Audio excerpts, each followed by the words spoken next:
Brother, please let us know for last thoughts, our listeners live and on podcast. All right, we know that I do joke quite often about my attempted escapes from the psych ward, but in all seriousness, the psych ward gang is seriously my idea of representing the military. Representing mental health in the military community. So if you happen to run into any type of mental health crisis or emergency, do not be ashamed nor afraid to dial 988, press option 1. Again, just as I had to do when I was in a moment of crisis, do not be ashamed nor afraid to dial the digits 988. Then press option 1 if you find yourself in a similar mental health crisis. Hello, and welcome back to the WarDawg Trail podcast. This is episode 101, and we are continuing our in-depth coverage of Hyperion Munitions and its strategic partners. Tonight, we have Oriskany Arms out of Oriskany, New York. But before we bring Nick to the stage, we would like to first go over today's announcements. Before I get to that, Grimo 311, how you doing tonight? Man, I'm doing good, man. I'm doing good. You? I'm all right, man. Last week we did this. I was having some neck issues that took me out for most of the week, man. I have a metal disc in my neck and all, but tonight we're back, we're live, we're in effect, and we are ready to talk about some amazing 1911s that are made by Oriskany Arms. All right, before we begin though, let's jump right in. As always, you can tune in. You can visit our website at sergeantwardawgtv.com. You can also find us on Facebook at Sergeant WarDawg TV, YouTube Sergeant WarDawg TV, and on Instagram at Sergeant WarDawg TV. You can also find us on X at Sergeant War. All right, we are brand ambassadors for Reaper Apparel Co. So you can use our code Sergeant WarDawg TV for 10% off of your entire order. All right, our camp, our nonprofit, Camp Doghouse, can now be found at campdoghouse.org. This is our attempt at creating a homeless veteran shelter in the Central Florida area to help alleviate veteran homelessness. So please be sure to check out campdoghouse.org to find out what we're doing in the Central Florida area.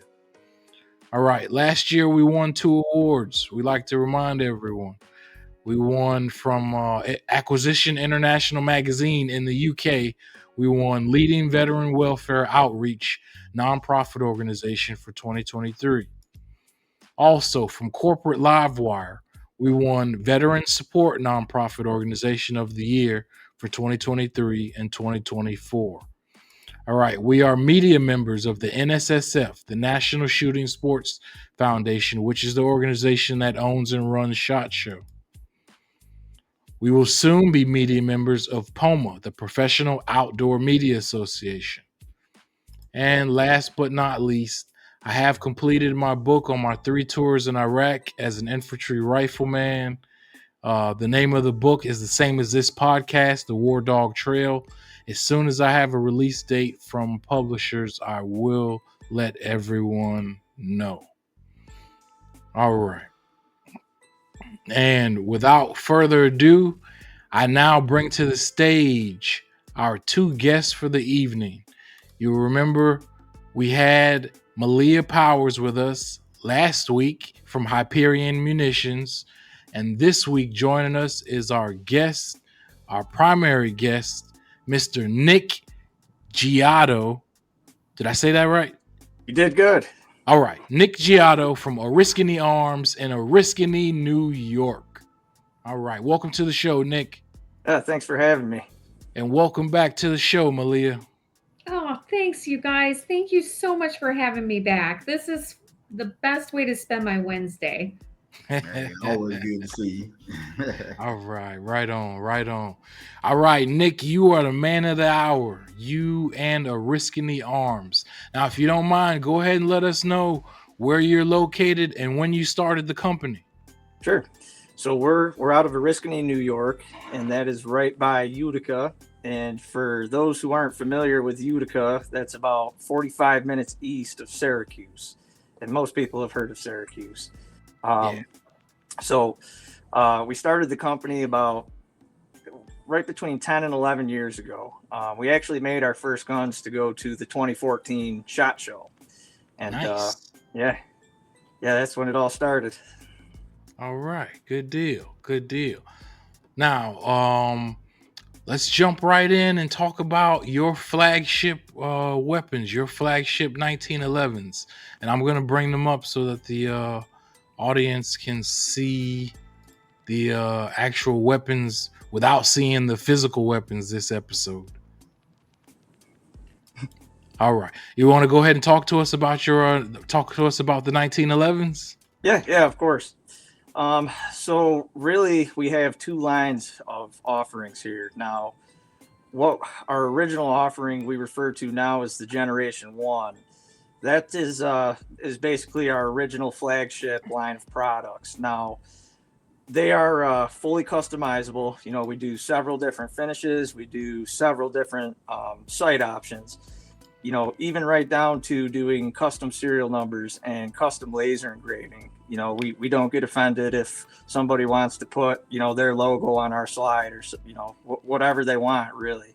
You know, all different controls. You know, we do flared mag wells. We do ambi safeties, extended slide stops, you know, threaded barrels. And really, we took all of that and expanded it even further in our Gen 2 line. So the Gen 2 line is actually, you know, going further beyond that. You know, we basically have the philosophy that we want to have something for everybody. And the Generation 2 is really breaking into the more truly custom lines of 1911s. You know, the Generation 1 I would describe as a, you know, semi-custom, but really more of a production line of 1911s that you can fully customize. Getting into the Gen 2, you know, really the main focus was creating a true gunsmith spec 1911. And that's exactly what we did. All right, all right. Now, I really would like to ask you about how difficult it is to be a gun manufacturer in the state of New York. Is that Well, I'll tell you what, it's in New York State, and to be in business in general, it's difficult to do anything business wise in New York, right? I mean, when you get down to it, you know, in the past 2 years, there have been 645,000 people that have left the state of New York due to, you know, the cultural and especially the business climate. I mean, it's you know, one of the highest taxed. You know, it's very similar climate to California, and I think it goes without saying, you know, the firearm side of it, how difficult that is. You know, just to put this in perspective a little bit, there was actually a bill that they're trying to get through that they put in at the end of January, I think on the 25th it went in. And basically what they're trying to do is, and again, this isn't even just handguns that they want licensing for, but they're trying to get it so that you will be required to take a class and then get a license to buy long guns. Okay. And then in order to get this license, I think it's a 4-hour class that they're trying to put on you. They want you to go in for mental evaluations, and then they're going to drug test whoa, as well, as what they're trying to do, man. I mean, it's you know, it's whoa, it's crazy. And then the other part of this that's is a bit intrusive, isn't it? a little bit. You know, I can't imagine you know, what it does to a person's dignity. You know, go pee in the cup every time you want to buy a gun or whatever. But Yeah.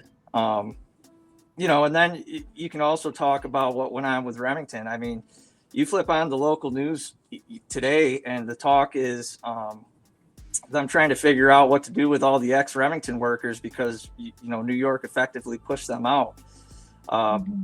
probably one of the craziest examples I can think of that is during COVID, Remington, and I'll throw this out there too.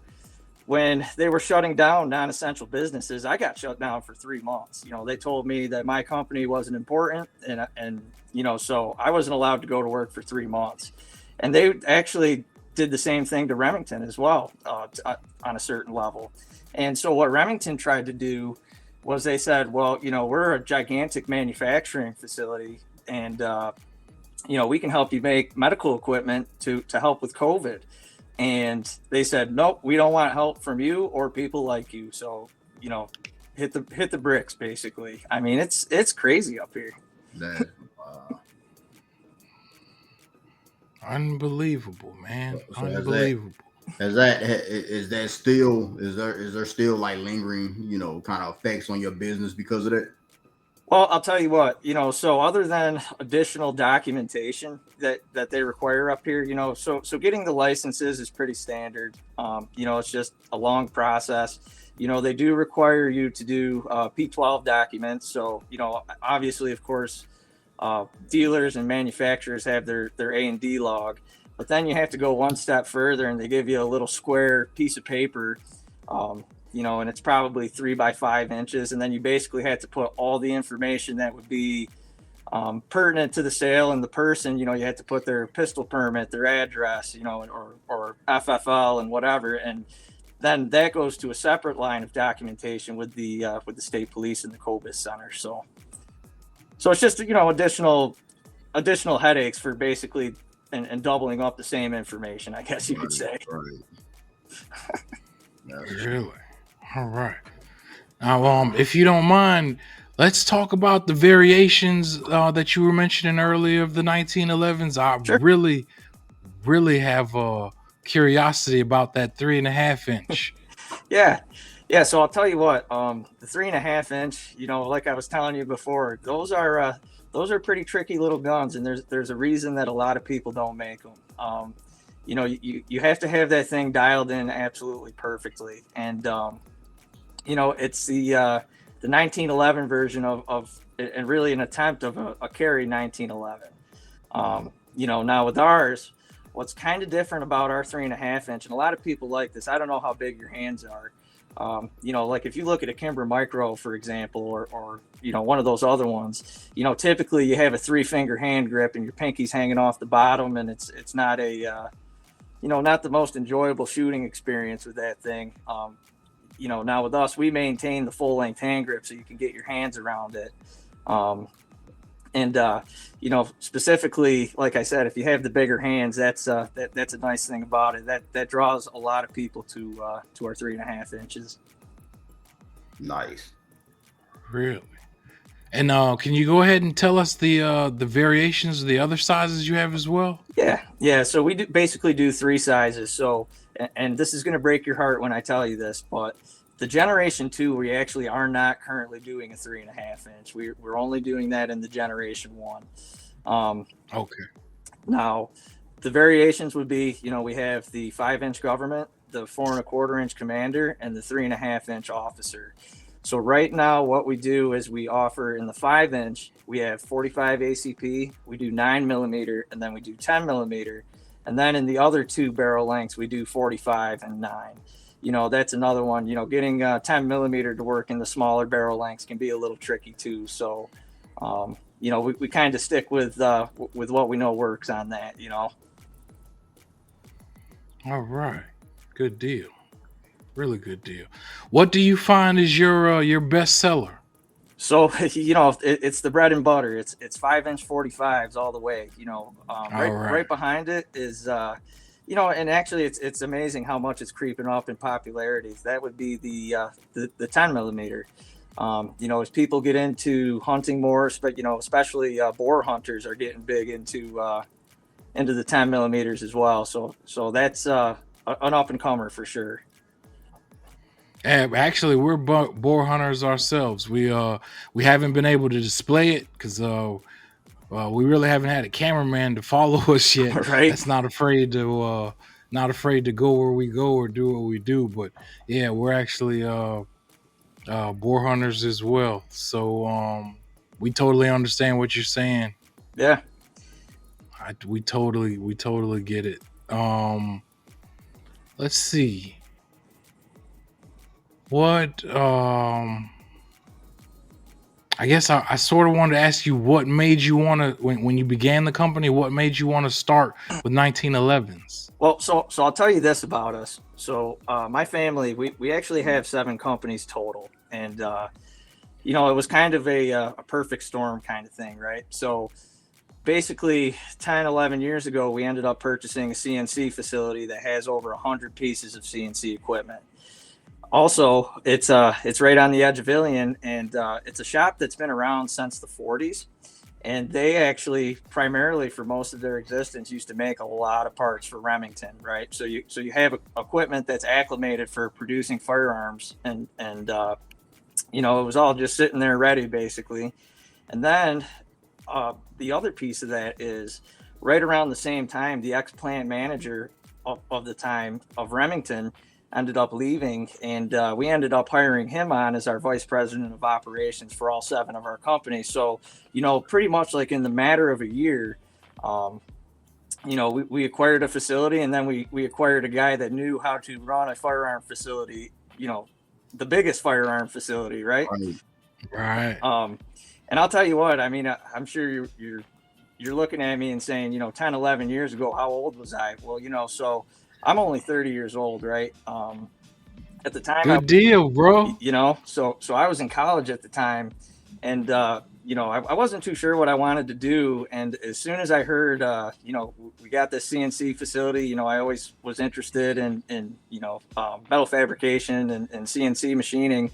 And then throw guns in the mix, and I was sold. I mean, I heard that and looked at it and said that's what I want to do. So, Okay.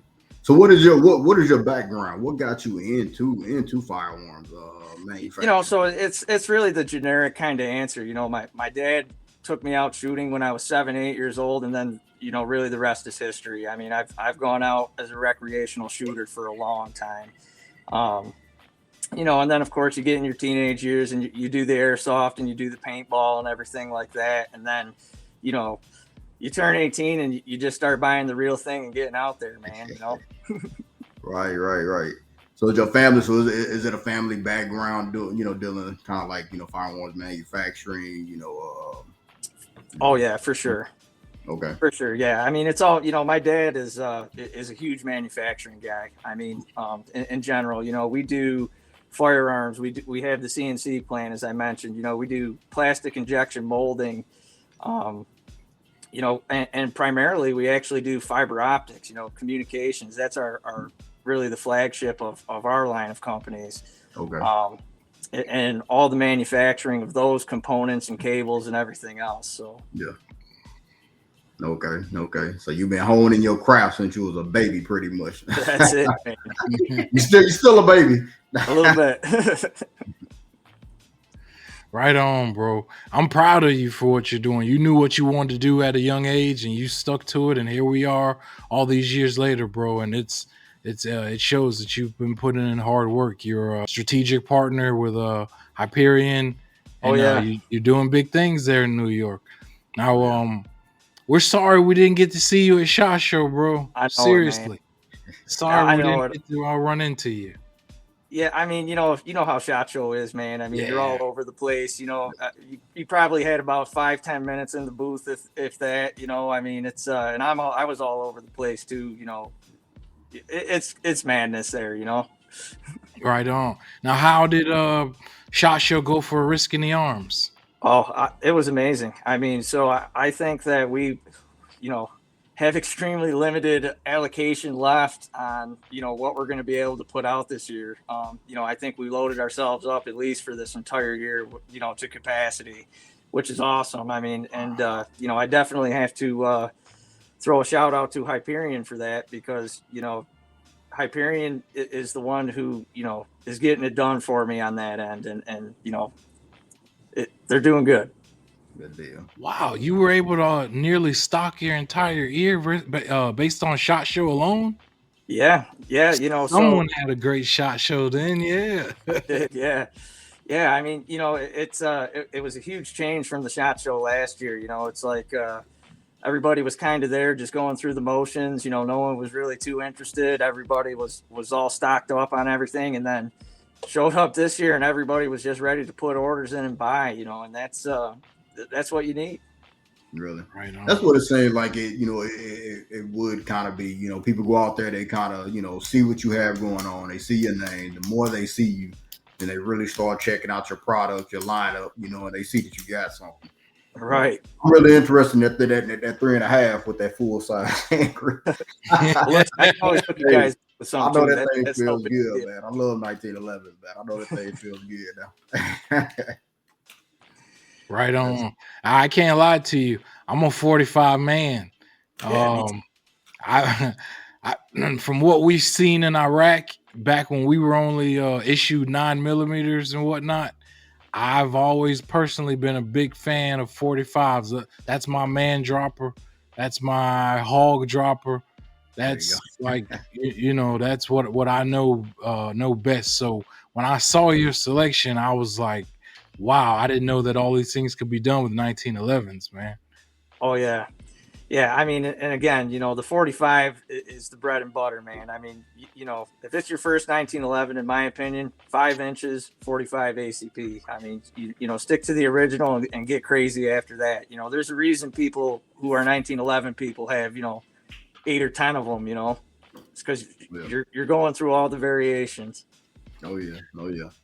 So you do a lot of different colors and all that stuff like that, Cerakote. What's some of the craziest stuff you've done?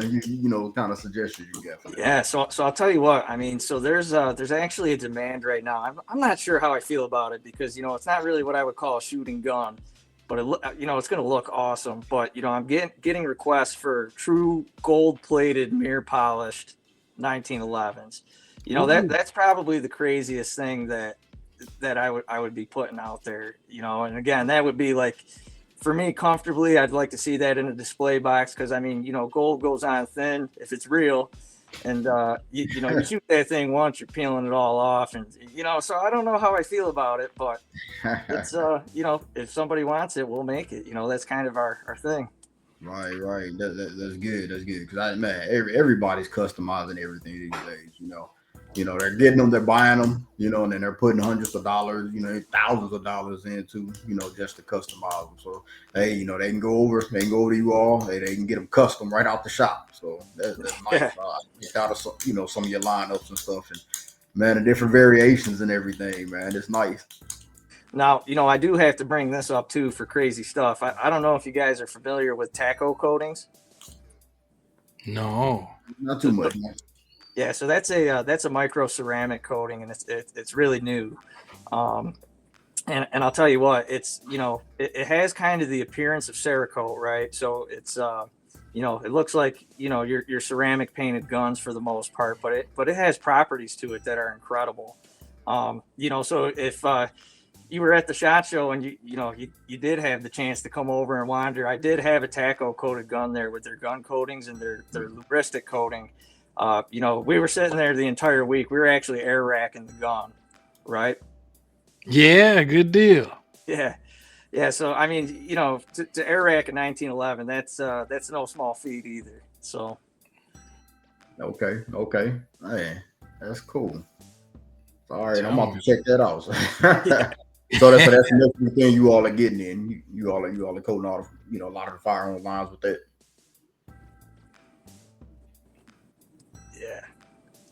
Okay. Well, I'm sorry. What was that? No, I'm saying that. So that's something that you're getting into with a lot of your customization. Oh yeah. Want to utilize that now?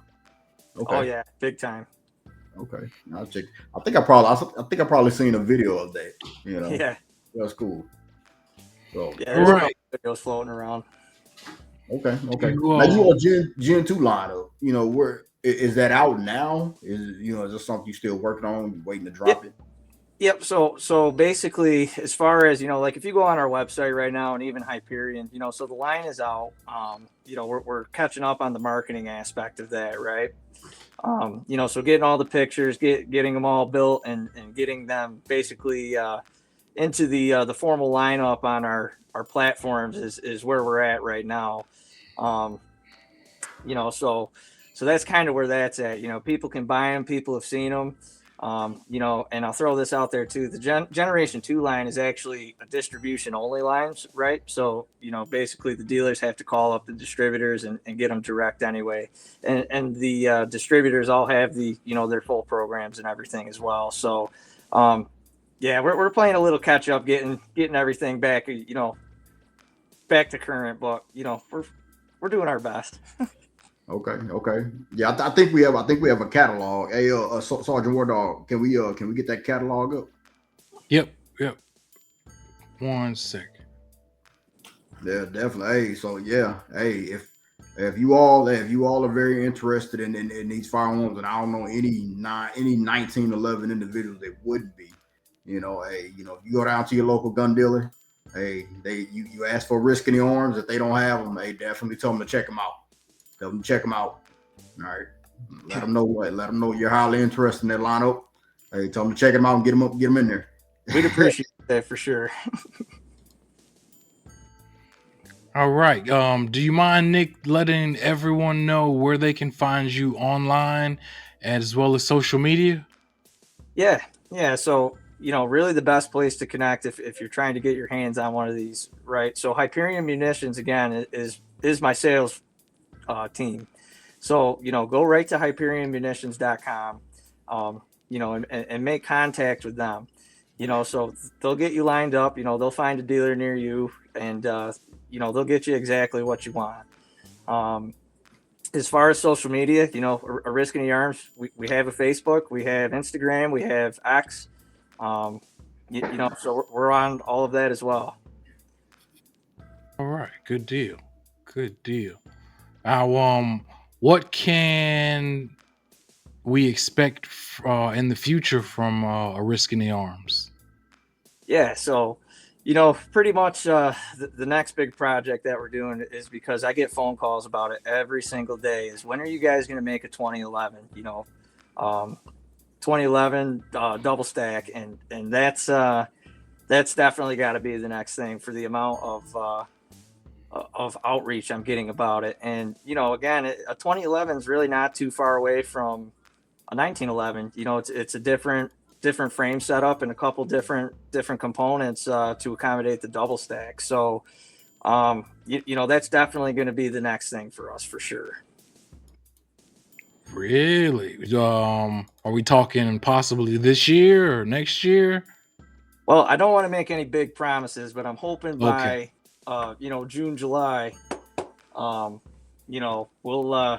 be having something out. All right. Good deal. Now, go ahead, bro. No, I'm just saying we're gonna be looking. I'm holding on to those words. That's why I say I'm not making any big promises, but that's what I'm looking at right now. Good deal. Now, I don't know if we mentioned to you earlier, most of our viewers are veterans, specifically war veterans. So Right.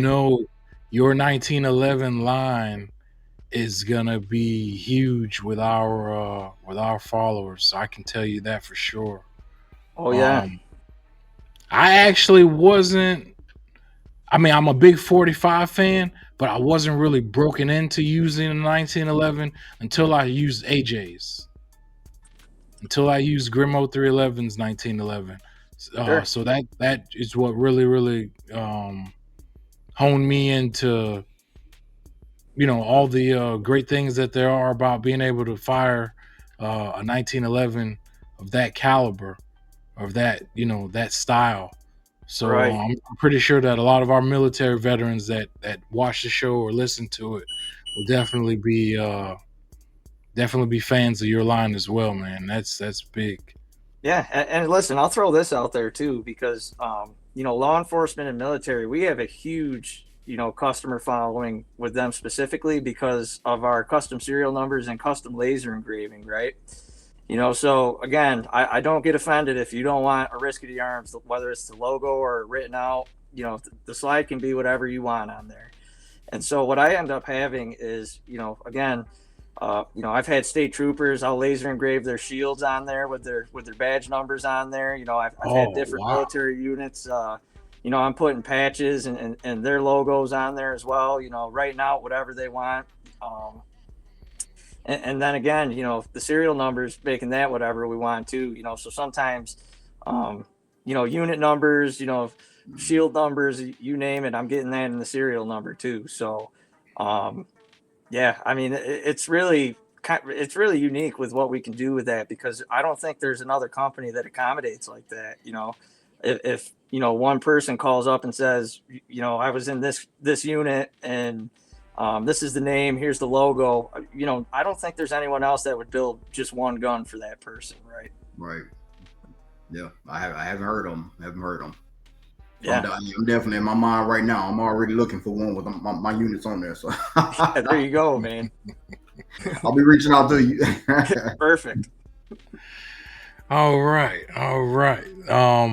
Do you have any final words that you'd like the listeners or viewers to know about A Risk in the Arms?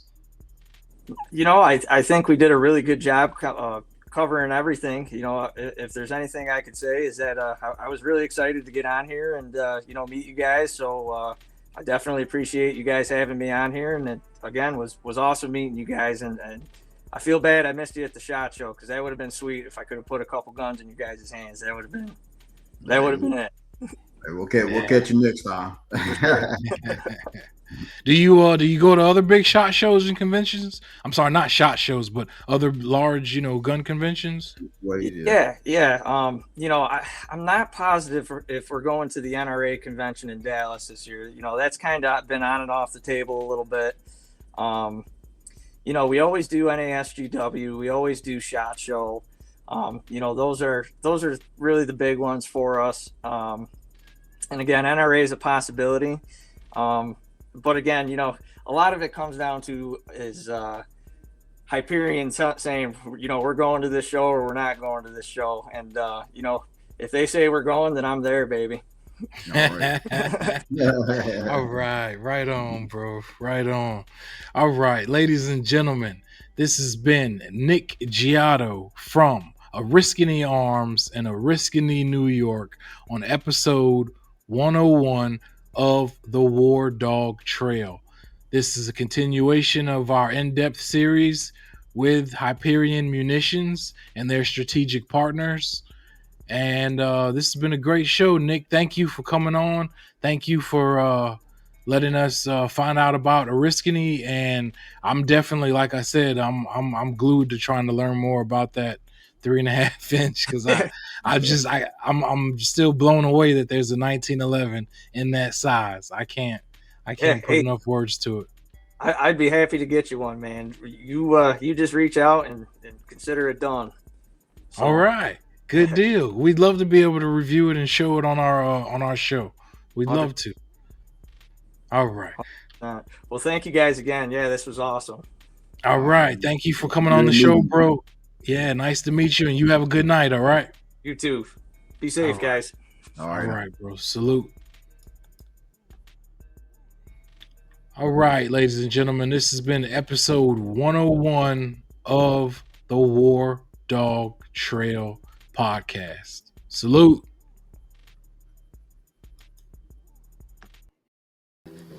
All I know is war. All I know is shoot.